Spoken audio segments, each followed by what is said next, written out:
નમસ્કાર મિત્રો. આજના સમયમાં યુવાઓ માટે કારકિર્દી પસંદ કરવી એક મહત્વપૂર્ણ બાબત છે. એવી જ એક ગૌરવસભર અને જવાબદાર કારકિર્દી છે ભારતીય વહીવટી સેવા એટલે કે IAS. તે ભારતની અખિલ ભારતીય સેવાઓમાંથી એક સેવા છે જે દેશની સુરક્ષા અને કાયદા વ્યવસ્થા જાળવવા માટે જવાબદાર છે. IAS એ ભારત સરકારની ટોચની સિવિલ સર્વિસ છે.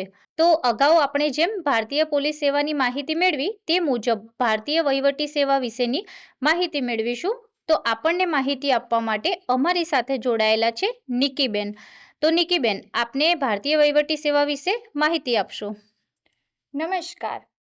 જેમ અગાઉ મેં તમને માહિતી આપી તે પ્રમાણે અત્યારે આ ભારતીય વહીવટ સેવા એટલે કે IAS વિશે માહિતી આપીશ.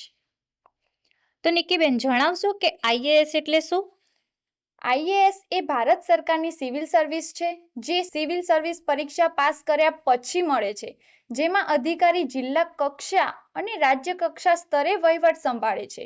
IAS અધિકારી રાજ્ય અને દેશનું સંચાલન કરે છે, દેશના વિકાસમાં મહત્વનો ભાગ ભજવે છે.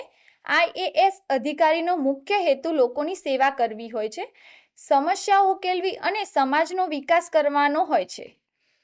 ઓકે, તો નિકીબેન, IASની જે કામગીરી હોય છે તે શું હોય છે? IASની મુખ્ય કામગીરીની વાત કરીએ તો IAS અધિકારી સરકારના વિવિધ વિભાગોમાં કામ કરે છે અને સરકારની નીતિને અમલમાં મૂકે છે.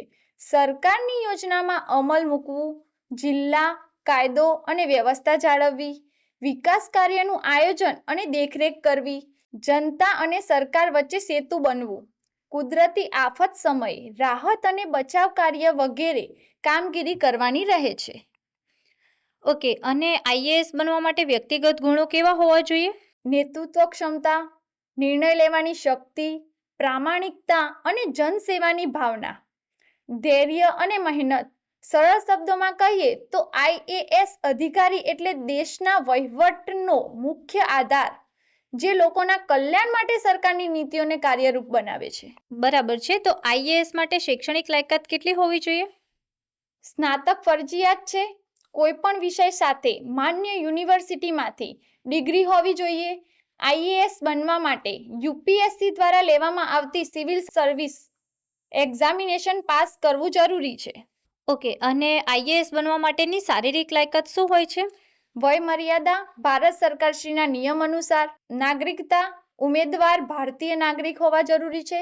શારીરિક લાયકાત ભારત સરકારશ્રીના નિયમ અનુસાર હોય છે. ઓકે, અને IAS નું માસિક વેતન કેટલું હોય છે? સરકારશ્રીના પગાર પંચ મુજબ હોય છે. અને શું આગળ IAS માંથી પ્રગતિ થઈ શકે છે? હા, સબ division magistrate, district collector, division commissioner, એવી રીતે ઉચ્ચ અધિકારી સુધીની પદવી પણ તમે પ્રમોશન થઈને મેળવી શકો છો. IAS બનવાની પ્રક્રિયા શું હોય છે? IAS બનવા માટે UPSC દ્વારા લેવાતી સિવિલ સર્વિસ પરીક્ષા પાસ કરવી પડે છે. પરીક્ષાના 3 તબક્કામાં હોય છે. પહેલો તબક્કો તો પ્રિલિમ્સ પરીક્ષા હોય છે, બીજા તબક્કામાં મેઇન્સ પરીક્ષા હોય છે અને ત્રીજામાં ઇન્ટરવ્યૂ પાસ કરવાનું હોય છે. ઓકે, નિકીબેન, એક પ્રશ્ન હતો કે શું IAS બનવા માટે શિષ્યવૃત્તિ કે કોઈ યોજનાનો લાભ મળી શકે છે?